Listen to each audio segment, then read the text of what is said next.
Hello friends, नमस्कार। मैं अनुराधा और स्वागत है आपको अनुराधा केयर के एक और नए वीडियो में। माँ बनना हर लड़की का एक सपना होता है। प्रेगनेंसी किट में 2 पिंक लाइन देखकर हर किसी का मन खुशी से झूम उठता है, लेकिन खुशी के साथ साथ एंग्जाइटी भी होता है। क्या मैं इसके लिए कैपेबल हूँ? क्या मैं बेबी को 9 महीने तक ठीक से कैरी कर सकती हूँ? इस दौरान मुझे क्या करना चाहिए? इस दौरान मुझे क्या नहीं करना चाहिए? कौन सी गलती मैं ना करूँ? बहुत सारे कन्फ्यूजन मन में रहता है, बहुत सारे सवाल रहते हैं। कुछ भी करने से पहले मन में यही एक सवाल होता है, कहीं ये मेरे बेबी के लिए हार्मफुल तो नहीं है, कहीं ये मेरे बेबी को नुकसान तो नहीं पहुंचेगा।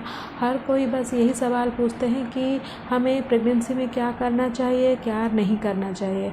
और बहुत सारे महिलाएं यही सवाल पूछते हैं कि पहले आप बता दीजिए कि हमें प्रेगनेंसी में क्या क्या गलतियाँ नहीं करना चाहिए। बहुत सारे गलतियाँ आप लोग करते हैं, तो इस वीडियो में मैं आपको बताऊँगी कि प्रेगनेंसी के जो पहले तिमाही होती है उसमें आप क्या क्या गलतियाँ बिल्कुल भी मत कीजिए। वीडियो बहुत ही नॉलेजेबल है और बहुत ही इंटरेस्टिंग है और आज आपके जानकारी के लिए है, तो वीडियो अंत तक ज़रूर देखिएगा। अगर अच्छा लगे तो लाइक कीजिएगा। अगर अभी तक आपने अनुराधा केयर चैनल को सब्सक्राइब नहीं किया है या फिर अनुराधा केयर चैनल में नए हैं तो चैनल को ज़रूर सब्सक्राइब कीजिएगा। तो चलिए शुरू करते हैं आज का। जब आप कंसीव कर लेते हैं, जब आपका यूरिन प्रेगनेंसी किट में 2 पिंक लाइन आता है, तो पहला गलती आप लोग करते हैं वो है डॉक्टर से नहीं मिलना। बहुत सारे महिलाएं, बहुत सारे मेरे दोस्त वो सोचते हैं कि 1 महीने बाद, 15 दिन बाद जाकर डॉक्टर से मिलें, लेकिन ये बिल्कुल भी गलत है। जब जितना जल्दी हो सके आप डॉक्टर से कंसल्ट कीजिए, क्योंकि कभी कभी ऐसा होता है कि प्रेगनेंसी में बहुत सारे कॉम्प्लिकेशंस होते हैं कि कभी कभी आपका जो जाइगोट है यानी कि भ्रूण है वो यूटेरस में दीवार में ना इम्प्लांट होकर कभी कभी आपके फैलोपियन ट्यूब में इम्प्लांट हो सकता है, जिसको कि हम इक्टोपिक प्रेगनेंसी कहते हैं। बहुत सारे केसेस में मोलर प्रेगनेंसी, केमिकल प्रेगनेंसी, बहुत सारे ट्विंस प्रेगनेंसी भी हो सकता है। या तो जितना जल्दी आप डायग्नोज करेंगे उतना जल्दी आपके लिए बेहतर है। और डॉक्टर से मिलना इसलिए भी ज़रूरी होता है क्योंकि जितना जल्दी आप डॉक्टर से मिलेंगे उतना जल्दी आप अपना जो प्रेगनेंसी कंफर्म कर सकेंगे और साथ ही साथ दवाई भी चालू कर सकेंगे। जब भी आप डॉक्टर से मिलिएगा तब ये बात भी ज़रूर बताइएगा कि आपका प्रेगनेंसी वो नेचुरल है या फिर कुछ ट्रीटमेंट लेने के बाद हुआ है। दूसरा जो गलती आप लोग करते हैं वो है कि विटामिन्स और सप्लीमेंट्स और दवाई बिल्कुल भी नहीं लेते हो। आप सोचते होगे कि नहीं, मैं अच्छा खा रही हूँ और अपना ख्याल अच्छे से रख रही हूँ तो दवाई लेने की क्या ज़रूरत है, लेकिन ये बिल्कुल भी गलत है। क्योंकि पहले तिमाही में जो बच्चे का जो ग्रोथ है वो बहुत तेज़ी से होता है। आप जितना भी खा रहे हैं, चाहे जितना भी अच्छा सप्लीमेंट लीजिए, लेकिन वो बच्चे के लिए सफिशिएंट नहीं होता है। क्योंकि पहले तिमाही में आपका जो बच्चा है वो उसका सारे ऑर्गन्स डेवलप होते हैं। आपका जो विटामिन्स का और प्रोटीन्स का और आपका जो न्यूट्रिएंट्स है उसका डबल क्वांटिटी आपको ज़रूरत होती है।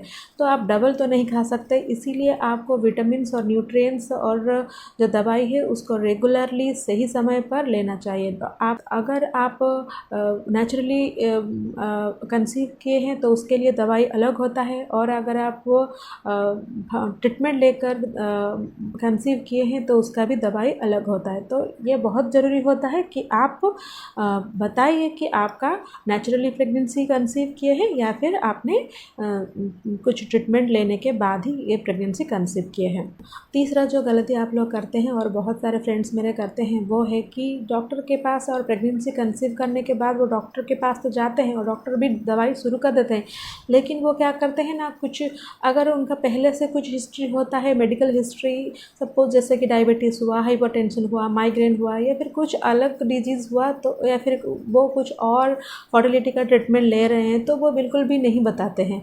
तो ये बिल्कुल भी गलत है, क्योंकि बहुत सारे दवाई वो प्रेगनेंसी में चालू नहीं किया जा सकता, क्योंकि जो भी दवाई, जो भी सप्लीमेंट आप ले रहे हैं वो प्लासेंटा के थ्रू आपके बेबी के पास पहुंचता है।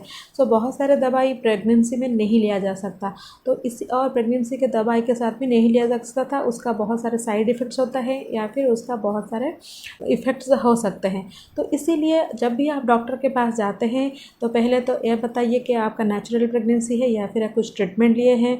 दूसरा आप बताइए कि आप पहले से कुछ दवाई वगैरह ले रही हैं या फिर नहीं, यह सब बताना बहुत ही ज़रूरी होता है अगर आप चाहते हैं कि आपका बेबी बिल्कुल भी सेफ रहे। और चौथा जो सवाल सबके मन में होता है कि प्रेगनेंसी के दौरान हम रिलेशन रख सकते हैं या फिर नहीं। यहाँ पर मैं एक बात क्लियर कर देना चाहती हूँ कि अगर आपका नेचुरल प्रेगनेंसी है तो आप 1 महीने के बाद आप रिलेशन रख सकते हैं, लेकिन अगर डॉक्टर ने कंफर्म किया होगा कि आपका जो बेबी वो बिल्कुल भी स्वस्थ है, उसका हार्ट बीट भी ठीक है और उसका डेवलपमेंट भी ठीक है। लेकिन अगर किसी ट्रीटमेंट के बाद आपने कंसीव किया हो तो आप 3 महीने तक बिल्कुल भी रिलेशन को अवॉइड कीजिए। ये आपकी बेबी के लिए बिल्कुल भी सेफ़ नहीं है। भी बहुत सारे सवाल आपके मन में आते होंगे कि क्या हम काम कर सकते हैं नहीं, क्या हम झाड़ू पोछा कर सकते हैं नहीं, क्या हम रोज़मर्रा के काम कर सकते हैं नहीं। देखिए, अगर आपका नेचुरल प्रेगनेंसी है तो आप घर का सभी काम कर सकते हैं, जैसे कि झाड़ू पोछा, आप कुकिंग भी कर सकते हैं सब। लेकिन काम करते समय अभी आपको थोड़ा सा ध्यान देना ज़रूरी है। झाड़ू पोछा करते समय आपको बिल्कुल भी ध्यान देना चाहिए कि कहीं आपके पेट के निचले हिस्से में ज़्यादा प्रेशर ना आए।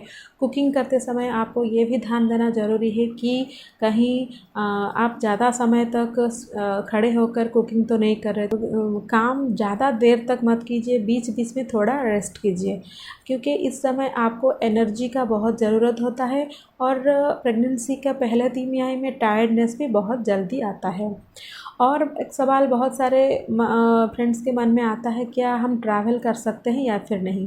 देखिए, अगर आपका खुद का कार है या फिर खुद का स्कूटर है और आप जानते हैं कि आप जिस रास्ते में जाएंगे वहाँ पर ज़्यादा हम्प्स नहीं है या फिर ज़्यादा जर्किंग वाला रोड नहीं है, तो आप धीरे धीरे से कुछ लो स्पीड में ट्रैवल कर सकते हैं। अगर आप कुछ पब्लिक ट्रांसपोर्ट यूज़ कर रहे हैं तो आपको ध्यान देना ज़रूरत होता है। अगर आप कहीं पर जाना चाहते हैं प्लेन से या फिर ट्रेन से, तो आपने डॉक्टर से एक बार ज़रूर कंसल्ट कीजिए, उन्हीं के सलाह पर भी आप कुछ डिसीज़न लीजिए। और एक बात मैं यहाँ पर बोलना चाहूँगी कि अगर आप ट्रीटमेंट के बाद कंसीव किए हैं तो ट्रैवलिंग बिल्कुल भी मत कीजिए और 3 महीने बिल्कुल भी रेस्ट लेना चाहिए। घर का कामकाज भी बिल्कुल भी नहीं करना चाहिए। कुछ चीज़ें जो आपको इस दौरान बिल्कुल भी नहीं खाना चाहिए, ये गलतियाँ बहुत ही महिलाएं करती हैं, बहुत ही मेरे दोस्त करते हैं। कुछ चीज़ें जो अवॉइड करना है वो है अनपैस्चराइज्ड मिल्क। अगर आप अनपैस्चराइज्ड मिल्क लेंगे तो उसमें बैक्टीरिया कंटेंट ज़्यादा होता है, ये आपके बेबी के लिए खतरा रहता है। तो अगर आप पैस्चराइज्ड मिल्क नहीं ले रहे हैं या फिर आपके यहाँ नहीं मिल रहा है तो आप मिल्क को अच्छे से बॉईल करके खाइए। दूसरा जो चीज़ होता है अनकुक्ड मीट को अच्छे से पका के खाइए, एग को अच्छे से पकाए खाइए। स्प्राउट्स हेल्थ के लिए बहुत अच्छा होता है, लेकिन गर्भावस्था के पहले महीने में अगर आप स्प्राउट्स मत लीजिए, क्योंकि उसमें भी बैक्टीरियल का चांसेस होता है। चीज़ उसमें बैक्टीरिया का ज़्यादा संभावना होता है, वो सब ज़्यादा मत लीजिए। कोई भी चीज़ जो आपके बॉडी को हीट करेगा वो सब चीज़ मत लीजिए, जैसे कि गरम मसाला वाला ज़्यादा चीज़ हुआ, अदरक हुआ, हल्दी हुआ, जो कि बहुत सारे बोलते हैं कि ये ले लो आपका इम्यूनिटी बूस्ट हो जाएगा, वो ले लो आपका इम्यूनिटी बूस्ट हो जाएगा। ये सब चीज़ बिल्कुल भी मत लीजिए। आपका बॉडी अच्छे सप्लीमेंट से इम्यूनिटी खुद ब खुद बूस्ट कर लेगा। और इस दौरान आपको अपने डाइट पर बिल्कुल भी ध्यान देना चाहिए। आप इस दौरान प्रोटीन रिच खाना ज़्यादा खाइए। आप अपने खाने में एक सीजनल फ्रूट ज़रूर इंक्लूड कीजिए, वेजिटेबल्स भी ज़रूर इंक्लूड कीजिए, नट्स एंड सीड्स वो भी ज़रूर इंक्लूड कीजिए, क्योंकि नट्स एंड सीड्स होता है वो प्रोजेस्टेरोन का आपको प्रोजेस्टेरोन लेवल को ज़्यादा इंक्रीज़ करता है, और प्रोजेस्टेरोन को हम प्रेगनेंसी हार्मोन भी बोलते हैं। और साथ ही साथ आप इस दौरान जो हाई मर्करी वाला फ़िश होता है, जैसे कि सी फिश हुआ, वो सब को अवॉइड कीजिए। वेजिटेबल्स ज़्यादा से ज़्यादा लीजिए, क्योंकि वेजिटेबल्स जो होता है उसमें फाइबर होता है और ये ईस्ट्रोजन एंड प्रोजेस्टेरोन को बैलेंस करने में मदद करता है। इस दौरान आप अगर स्मोकिंग करते हैं या फिर ड्रिंकिंग करते हैं तो ये सब बिल्कुल भी मत कीजिए। अगर आप चाय कॉफ़ी का हैबिचुएटेड हैं तो चाय कॉफ़ी भी थोड़ा कम कीजिए। एक दिन में 2 कप चाय ठीक है, उससे ज़्यादा चाय बिल्कुल भी अच्छा नहीं है। कॉफ़ी जितना अवॉइड कर सकते हैं उतना ही अच्छा है, कॉफ़ी तो बिल्कुल भी नहीं पीना चाहिए। चाय 2 कप ठीक है, लेकिन कॉफ़ी बिल्कुल भी सही नहीं है। और एक बात बहुत सारे महिलाएं बिल्कुल भी नेगलेक्ट करते हैं, वो है मेंटल हेल्थ। इस दौरान आपको मेडिटेशन, प्रेयर, प्राणायाम, योगा ये सब करना चाहिए, क्योंकि प्रेगनेंसी में फिजिकल हेल्थ के साथ साथ मेंटल हेल्थ भी बहुत ज़रूरी होता है। लेकिन ये बहुत सारे महिलाएं ध्यान ही नहीं देते हैं।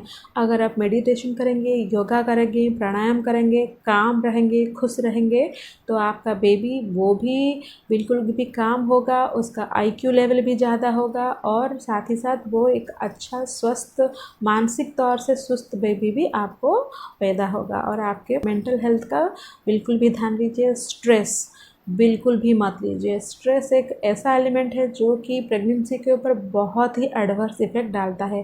तो जितना हो सके खुश रहिए, जो भी काम आपको अच्छा लगता है वही कीजिए, जिसमें भी आपका खुशी मिलता है वही सब कीजिए। स्ट्रेस को बिल्कुल भी अवॉइड कीजिए अगर आप चाहते हैं कि आपका प्रेगनेंसी बिल्कुल भी हेल्दियर हो। ठीक है, हमेशा ये मत सोचिए कि क्या होगा मेरा प्रेगनेंसी, क्या मेरा बच्चा सही है कि नहीं, इतना ज़्यादा स्ट्रेस मत लीजिए। हल्का फुल्का एकदम रहिए, एकदम स्ट्रेस फ्री रहिए। और एक इम्पॉर्टेंट चीज़ है वो है एक्सरसाइज। एक्सरसाइज इस दौरान भी बहुत फ़ायदेमंद होता है, लेकिन आप जेंटल एक्सरसाइज कीजिए, जैसे कि प्राणायाम, अनुलोम विलोम, या फिर कुछ स्ट्रेचिंग का एक्सरसाइज, या फिर आप कोई ट्रेनर से या फिर डॉक्टर से पूछकर भी कुछ हल्का फुल्का एक्सरसाइज कर सकते हैं। वॉकिंग भी बहुत अच्छा होता है। लेकिन अगर आप ट्रीटमेंट लेकर कंसीव किए हो तो आपके डॉक्टर के सलाह बिना बिल्कुल भी कुछ व्यायाम ना कीजिए या फिर एक्सरसाइज मत कीजिए। और इस दौरान एक्सरसाइज करना बिल्कुल भी एडवाइजेबल नहीं है। सो मैं उम्मीद करती हूँ कि आज का ये वीडियो आपके लिए बहुत ही फ़ायदेमंद रहेगा और आप ये सब टिप्स ज़रूर फॉलो करेंगे और ये गलतियाँ बिल्कुल भी दोहराएंगे नहीं और बिल्कुल भी मत कीजिएगा। अगर ये वीडियो अच्छा लगा तो लाइक कीजिएगा और साथ ही साथ दूसरों को भी शेयर कीजिएगा। और एक नई इंटरेस्टिंग वीडियो के साथ फिर मिलती हूँ, तब तक के लिए stay healthy and stay happy.